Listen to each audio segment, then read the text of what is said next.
Truckers say the road holds onto memories, especially the dark ones. And sometimes, you don't just pass through a place. It passes through you. Before we dive into this chilling real-life tale, tell me in the comments, where in the world are you watching from tonight? You never know. This might happen near your highway. Danny Morrison had been driving for 3 days straight. Portland to Miami, that was the route. He knew every highway number, every truck stop, every lonely stretch of road between one coast and the other.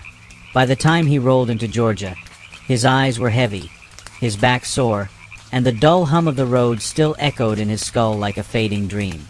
It was 11:30 p.m. when he pulled off at the Hickory Creek rest stop off I-US 75. The sign for the exit had appeared like a small blessing in the night. He needed his break, mandatory 10 hours, and this spot would have to do. The place looked about as ordinary as a rest stop gets. A couple of picnic tables, old vending machines humming under dim overhead lights, and a small brick building housing the restrooms. Nothing stood out. It was the kind of place a man might forget 5 minutes after pulling away.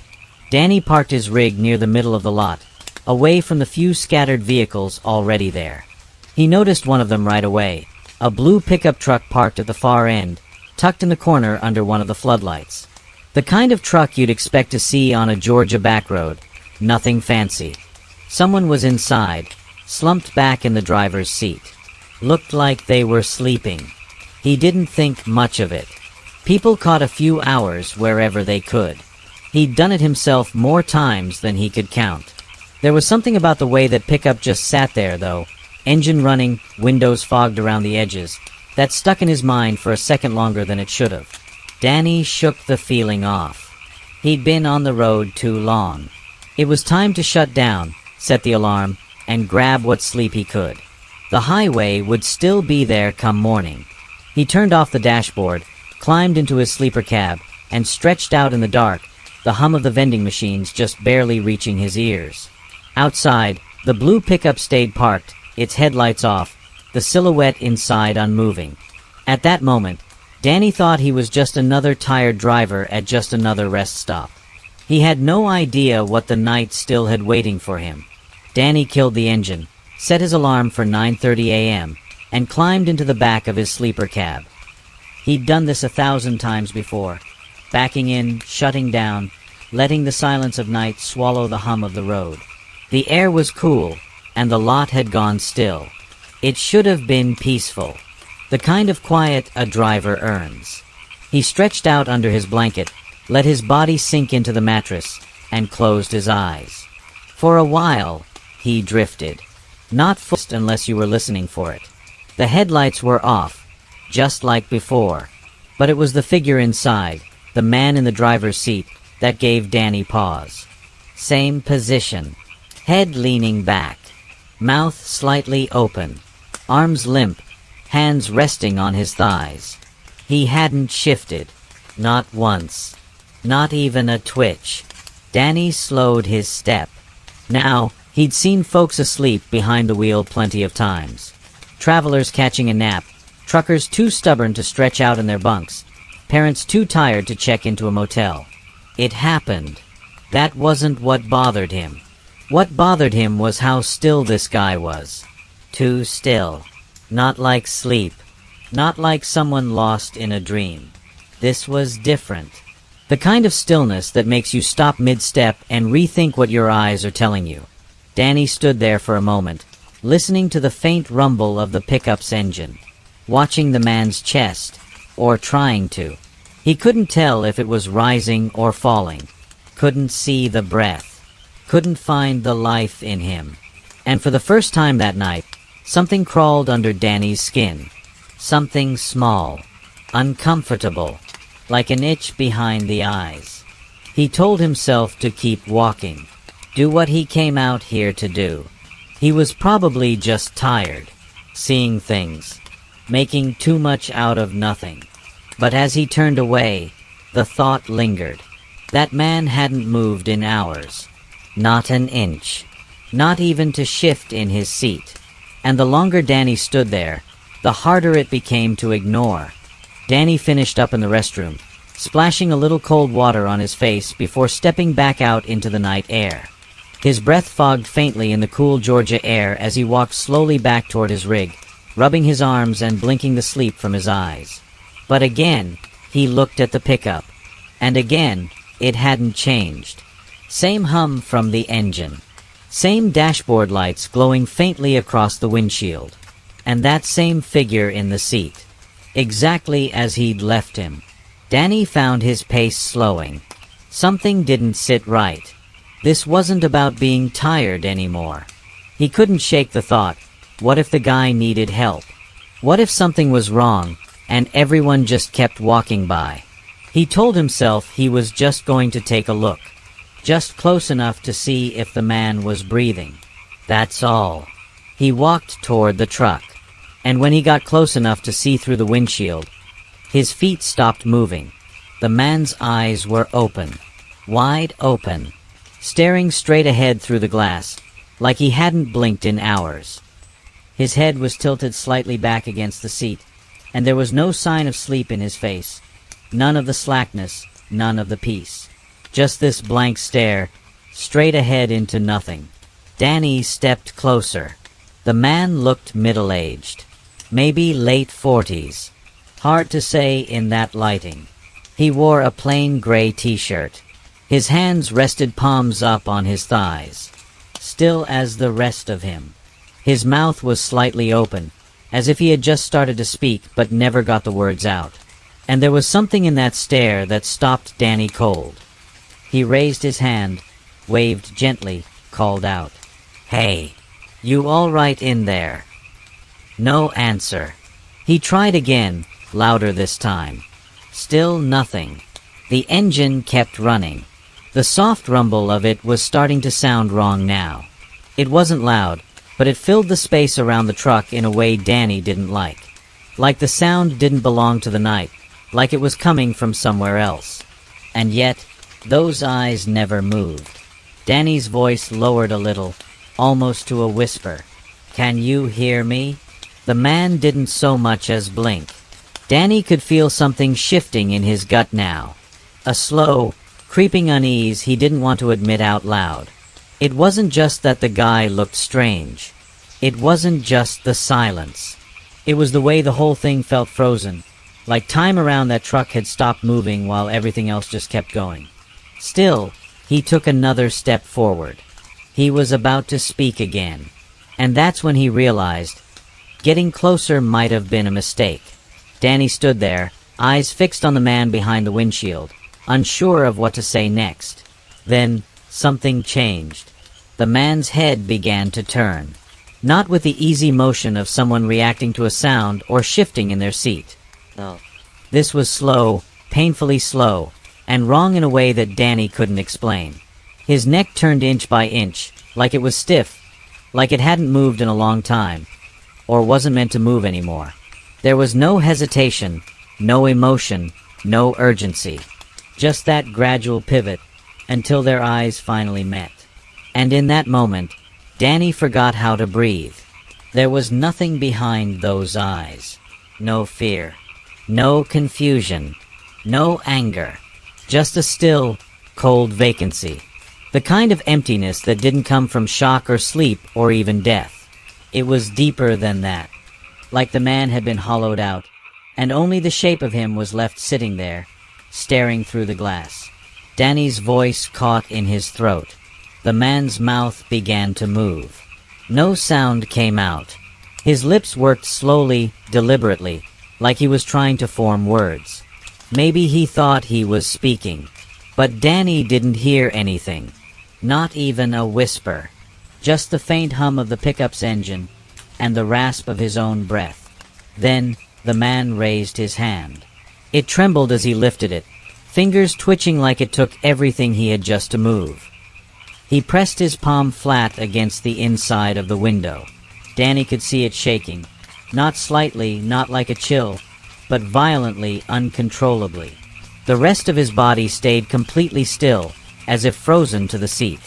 Only that one hand, quivering against the glass like it was asking for something. Or warning him. Or both. Danny felt his stomach turn. It wasn't fear yet, it hadn't reached that point, but it was close. He took one step back, then another, and that's when the smell hit him. It rolled out in a wave, even though the windows were up. Thick. Sweet. Too sweet. Like something chemical. And behind it, something else. Something wrong. A kind of rotten, wet stench that stuck in the back of his throat and clung to his tongue. He gagged, covering his nose with his sleeve, eyes already watering. It wasn't just unpleasant, it was unnatural. Like the air around that truck had changed. He looked at the man again. Still staring. Still silent. Still shaking. Danny wanted to say something. Anything. Ask if he needed help. Ask what was wrong. But his voice wouldn't come. He backed up farther, hand tightening around his flashlight, phone forgotten in his pocket. A moment ago, he just wanted to make sure the guy was okay. Now he just wanted to get away. Danny didn't run. He didn't scream. He just walked, quick and stiff, back to his truck, like a man pretending he wasn't terrified. He climbed up, slammed the door, locked it, and sat for a moment with his hands gripping the steering wheel. He didn't know what he'd just seen. He didn't want to think about it too much. But he knew one thing for sure. He needed another set of eyes. He grabbed the CB mic and pressed the button, voice tight. Breaker, breaker. Anybody else at the Hickory Creek rest stop on I-US 75? Static. Then, a voice crackled in, low, gruff, tired. Yeah, I'm here. Parked over by the vending machines. You the Freightliner. Danny looked through his windshield. Across the lot, on the far side, he spotted a Peterbilt parked under a light. He nodded to himself, relief washing over him. Somebody else. A witness. That's right, Danny said. Hey, you see that blue pickup? Far end of the lot. Driver's side facing the woods. There was a pause. Longer than it should have been. Nope, came the reply. Ain't no pickup over there. Just you and me. Danny froze. He turned slowly toward the windshield again. The pickup was still there. Right where it had been the whole time. Lit up under the overhead lights, engine humming. And the man inside? Still pressed to the glass. Still watching. Danny leaned closer. What do you mean, you don't see it? He said. It's right there. 30 yards to your left. Silence. Then, driver, there's nothing in that spot. Empty row. You feeling okay? Danny didn't answer. Instead, he reached into his glove box and pulled out his binoculars. Raised them. Focused. No mistake.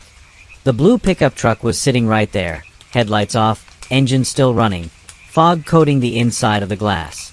And through the windshield, he saw the man. Still staring. Unblinking. Still pointing. Danny looked again through the binoculars, shifting the angle toward the other trucker. He could see the man inside, leaning forward, holding up his own binoculars. They were locked on each other, staring across the same space. But something was missing in between them. The pickup. It was right there in Danny's lens. And yet the other driver was staring straight through it. Like it didn't exist. Or like it wasn't meant to be seen by anyone else. Danny lowered the binoculars slowly, his hands trembling. He wasn't sure what was real anymore. All he knew was, he could see it. And the other guy couldn't. And the man in the truck was still watching him. The man moved again. This time, his arm rose, stiff and jerky, like it belonged to someone else. He pointed. Right at Danny. Not vaguely. Not accidentally. He was pointing directly at Danny's truck. His eyes locked in, as if he could see through the glass. As if he wasn't just looking at the Freightliner, but at Danny himself. Then the finger started to move. It scraped against the inside of the windshield, leaving trails through the fogged glass. He wasn't just pointing anymore. He was tracing, line by line, slowly outlining the shape of the truck, roof to hood, mirrors to wheels. Like he was drawing it for someone. Like he needed Danny to know he understood what he was driving, what it looked like, maybe even where it had been. Danny should have stayed put. He didn't. He climbed down again, boots hitting the pavement harder than he meant. Each step forward felt heavier than the last. There was no excuse left. Not curiosity, not concern. Something had pulled him back toward that pickup, like a magnet dragging a nail. He didn't want to be near it, but he had to see. This time, the windows were dripping with condensation. The glass was fogged, smeared with sweat and breath. Inside, the man was moving, frantic now. His shirt soaked through, his face slick and red. He looked like he'd been sitting in a sauna with no door. And he was trying to say something. His mouth was wide open, no sound. He waved his hands, shook them, pointed hard beneath the dashboard. His eyes were wild, rolling. Then came the motion. He dragged his fingers slowly across his throat. That old, unmistakable sign. Danny's heart skipped. His eyes dropped to the license plate. Michigan. White letters, blue border, and expired. 3 years expired. That didn't make sense. None of it did. The engine was still running. He could hear it. There was heat rising off the hood. But the body of the truck, it told a different story. The paint had dulled to a cloudy, sun-bleached blue. Rust traced the wheel wells. One of the tires was cracked so badly it looked like it should have blown apart miles ago. It looked old, forgotten, abandoned. Yet it was running like it had just pulled in minutes ago. Danny backed away, slowly, eyes on the man. He didn't want to turn his back, didn't trust what might happen if he did. He reached into his jacket, pulled out his phone, flicked it on. No bars. He raised it up, tried again. Still nothing. Not even one tiny sliver of signal. The same phone that had GPS'd him to the rest stop an hour ago now acted like he was deep underground. He looked at the screen. No signal. No service. No escape. Danny glanced up. The man inside the pickup had stopped moving. He was smiling now. Danny took a few cautious steps back toward the building, keeping his head on a swivel, glancing from the door to the truck, back and forth. He figured he might get a signal closer to the restrooms, or at least feel a little less alone. But it didn't help. The phone stayed blank. No bars. Not even emergency service. His thumb jabbed at the screen again. Still nothing.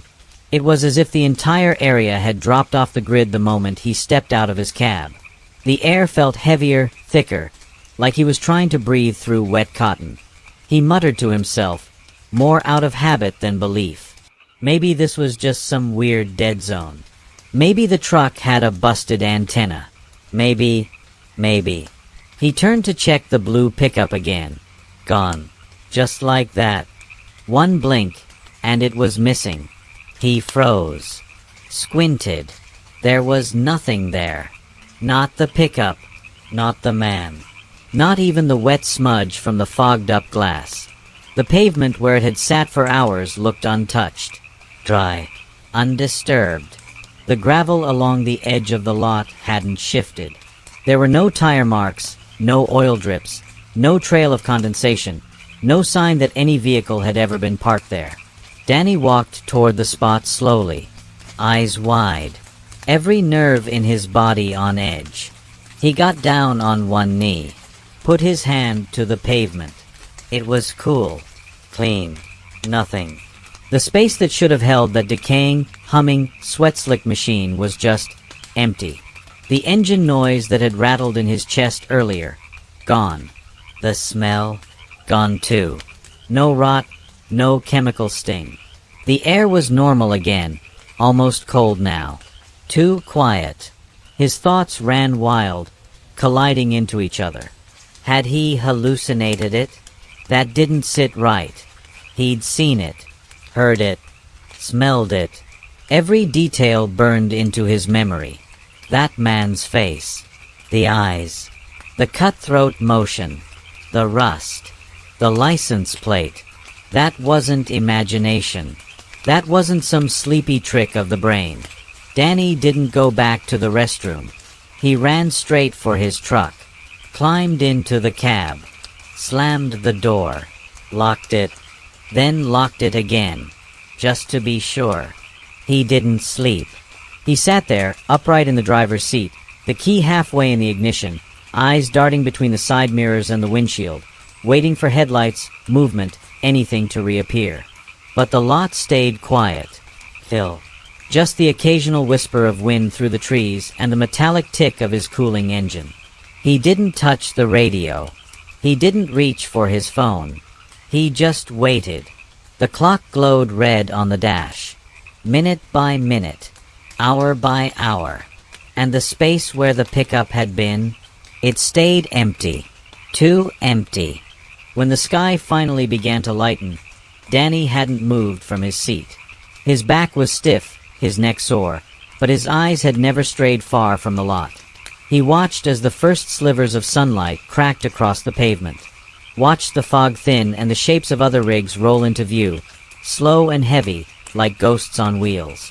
He didn't feel relief, just disoriented. Other truckers pulled in, 3, maybe 4. A few nodded at him in passing. Someone waved. He didn't wave back. Instead, he climbed out of his cab and walked across the lot like a man still stuck in a bad dream. He started asking, quietly at first, then more plainly, "Anyone see that blue pickup last night?" Blank stares. A couple shrugs. One driver chuckled and said he hadn't seen anything but his own tired eyes. Danny tried again. Different guy. Older. Looked like he'd been driving since the 80s. Worn flannel shirt. Coffee in a thermos with duct tape around the middle. Danny asked about the truck. The man didn't laugh. He didn't smile, either. He looked at Danny for a long time. Studied his face, like he was trying to figure out if he was serious. Then, without turning his head, he said, "You ever hear about the hickory cricket?" Danny blinked. The what? The man took a slow sip of his coffee, then leaned in a little. His voice dropped, like he didn't want the others hearing. "Guy named Robert Finch," he said. "Drove an old Ford. Baby blue. Used to park right out near the end of the lot. Just like you saw. Sat there for hours one night. Never moved." Danny stayed quiet. The man went on. "Sheriff found him dead. Slumped in the seat. Window rolled halfway down. Eyes wide open. Like he was staring at something when it hit him. They said it was poisoning. Chemical stuff. Not street drugs. Cleaner, maybe. Something nasty.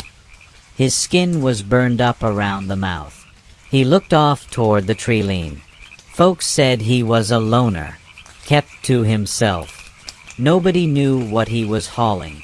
Danny's throat felt dry. The man took another sip of coffee. "Wasn't just that night, though," he said. For weeks after, folks started saying they saw that truck again. Parked in the same spot. Engine idling. Lights on. Just sitting there. Sometimes with a guy inside. Sometimes not. Danny asked him what the police did. "Same thing they always do," the old-timer said. Called it a mistake.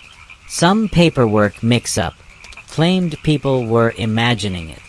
Said no such truck was ever found after that night. He glanced at Danny then. Eyes narrowed. But truckers know better. Danny didn't respond. Couldn't. He just stood there, staring toward the empty space at the end of the lot. The one that still looked too dry.